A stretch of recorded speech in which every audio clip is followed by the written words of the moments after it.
You may or may not be surprised to learn that I actually had 4 Facebook accounts. The main one was for my wife, so that she could have a husband in the Facebook world. The other 3 were accounts that I had set up for Don't Tread on Me and the Sons of Liberty Academy. I never really used them, but they were there.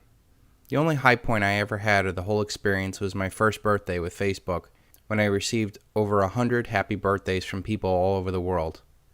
The reality of the whole Facebook experience is that it never really seemed real. Despite how many friends you have on Facebook, the fact is we are very lucky to have a handful of real friends in our lives. Having more superficial electronic contact with others does not improve our lives. If anything, it detracts from it, as life becomes less human. LOL pales in comparison to the real laugh out loud of sharing an experience with a friend. The more LOLs we share, the less it means. Sooner or later, everything is just an electronic dance of acronyms trying to fulfill some missing part of your soul. When consumerism was first sold to the world, it was designed to get us to buy stuff we don't need in an effort to feel better than others. Soon, everyone determined their worth not by the strength of our relationships, but by what we were able to consume. You give up relationships to work more, to have a better life. The more we worked, the more we bought, the further in debt we went. The combination of work and debt made our relationships worse, which compelled us to work more and buy more. This self-fulfilling loop spun out of control in our society for decades as people worked harder and harder to look or feel good. Consumerism was a psychological process led by Edward Bernays, Sigmund Freud's nephew, to keep post-World War II industries humming after the war. Industrialists employed Madison Avenue to transform society from sensible people with strong relationships into superficial spenders looking for the next high. Advertising links our subconscious desires with products. Take the cigarette, for example. Subconsciously, it is a form of power and rebellion. The reality is, it is a weakness. Soon we began to buy products not for the utility of the product, but to say to the world, I bought this, and the ad says that I'm cool. And while everyone you know may own the fanciest clothes And the best cars, you will own the companies that sell them. if you want to know what heaven really is, Murray, Try being God.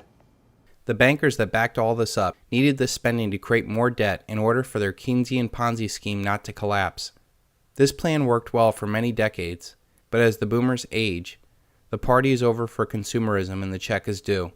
What is the next thing if people are broke? How could they keep the masses from waking up to the wasted lives they had led chasing after nothing?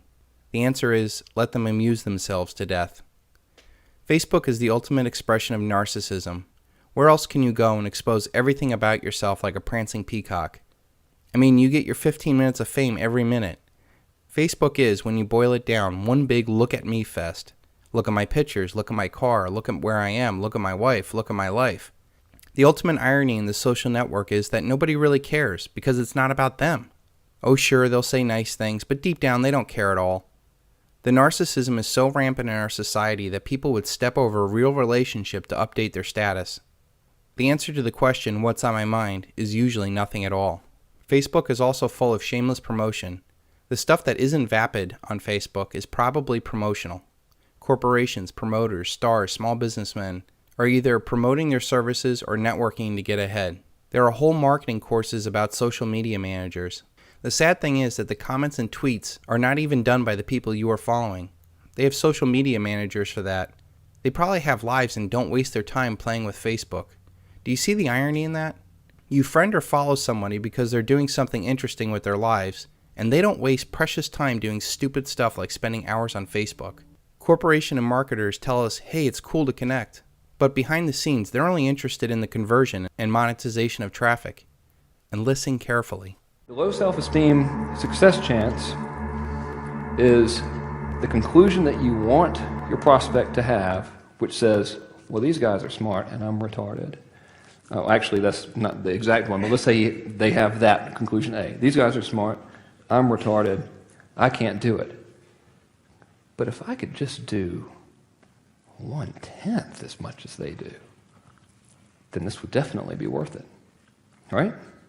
You ever had that rationalization in your mind? Like, well, I'm over here telling you about doing $10 million and whatever a day, 360 grand in 9 minutes and all that kind of stuff. I mean, you ever think to yourself, well, Jesus, if I could just do like a little bit of that, I would be stoked. Not to say you guys all have low self-esteem, although every single person in the world does. which you should be happy about because you can prey on it like an evil. Never mind. Anyway, so that's what you want, right? You can prey on it like an evil. You can prey on it like an evil. You can prey on it like an evil.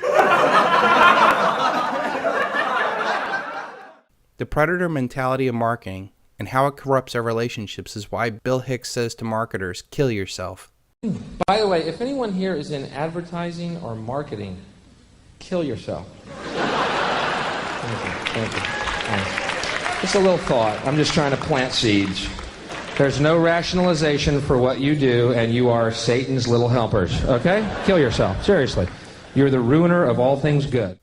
Most men live lives of quiet desperation and go to their grave with their song still in them. Henry David Thoreau. Facebook is also voyeuristic. Everybody wants to see if so-and-so got fat or what their kids look like. This allows you to look into people's lives, but it never really tells the story of their lives. Behind all the smiles lies a quiet sense of desperation.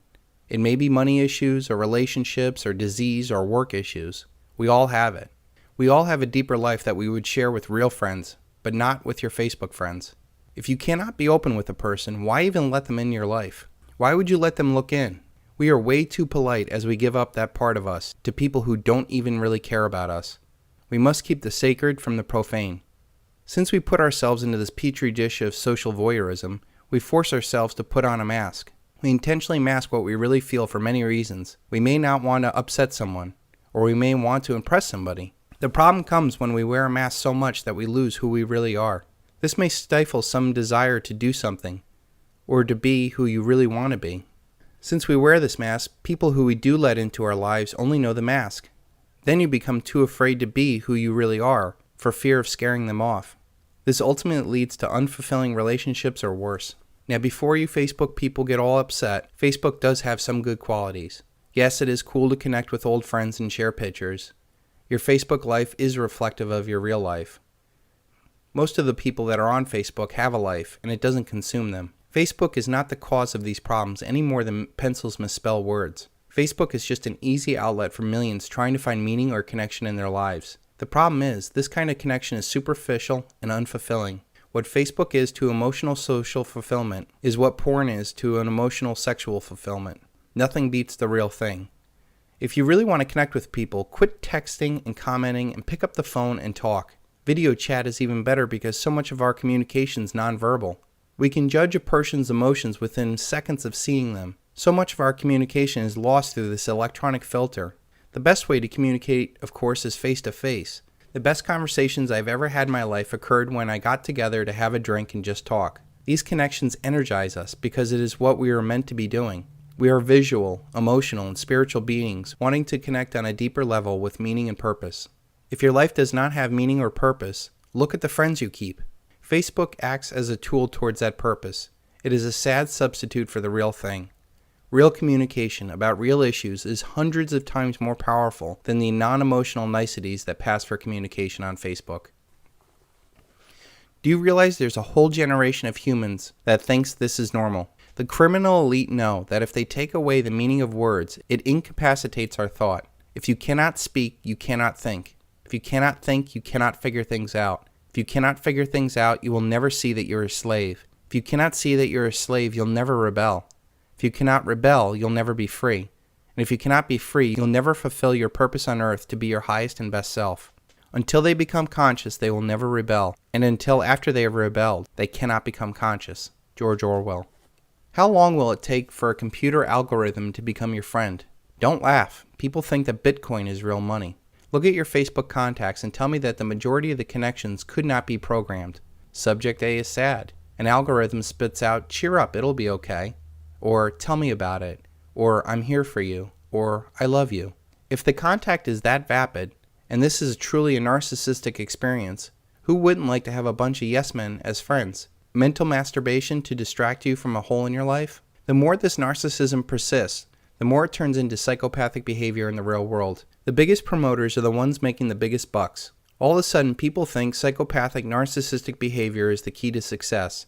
Look at some of the shows like Jersey Shore or Real Housewives. They are nothing more than the normalization of psychopathic behavior. People figure it's going on all around them and they think that it's the way it's supposed to be. Well, it's not. and we must keep this out of our lives. We have seen many people mistaken the attention and kind words from friends online and throw that against the people in your real life. Your wife isn't doing it for you? Well, you have girls online that think that you're the best thing since sliced bread. Your husband moody? Well, your ex-boyfriend recently divorced and is so supportive. These serve as temptations that we just don't need in our already stressful lives. This bleed into the real life is where the electronic experience gets dangerous. How many times have you been in the room with someone and they're checking their email while they're talking to you? The constant rush of connection has become all too prevalent in our lives. I fear if things don't change soon, we'll become isolated little bits of nothing. First, we became disconnected from nature and never really saw the amazing sight our world has to offer. We hardly look at the stars anymore and see how small we really are. Then the family got ripped apart when the father left home for a job to provide for his family. Then the wife had to enter the workforce to keep up with inflation and the Joneses. Now children are even separated from their friends from this electronic void of never knowing what a true friend is. What chance will they have in life? What kind of future are we building? Instead of seeing how small we are in the real world, we are pushed to us being the center of a narcissistic virtual world. Then there is the burnout experience from all this constant back and forth. Responding to people's comments, likes, and dislikes is tiring. Then you have to think, did I say this right? How will they take this? I can imagine at some point this becomes real work to balance all these quote-unquote friends. Everyone is always looking over your shoulder and all in your business. If anything, wouldn't it get boring? Don't we have anything better to do? One other thought I would like to explore is how many of your friends are because of circumstances or real friends. We are friends with schoolmates, coworkers, families, and neighbors by circumstances. They're in your life and they're agreeable enough to spend time with. For the most part, you never really get to know them, or you really don't want to get to know them. If you're not living with these people, how many would you still pursue in real life? One interesting thing that I found working on this project and consulting with people, I tend to have deeper conversations with the one-on-one calls that I do than most people have in their real lives. I have no time for superficiality and often ask tough questions and challenge people. It instantly breaks through the mask we all wear. It gets to the real issue and the real person asking it. I think once you get beyond the mask, you can become real friends and have deeper relationships.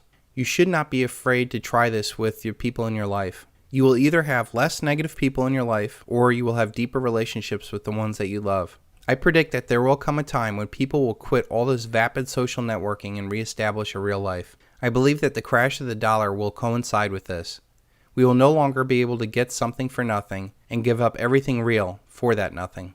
Then we will have a new day where we can get back to something that really matters. A smaller, slower, more local life is in your future. That, of course, is after a massive social upheaval. Those that have the strongest real relationships will be the ones most likely to succeed. Do yourself a favor today. Go into your Facebook account settings and deactivate Facebook. Don't worry, everything will be safe for a couple months.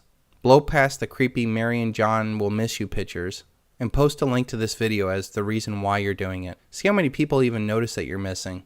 See if someone will try to actually find you in the real world and contact you. If they do, they're probably a real friend and someone you should really get to know better.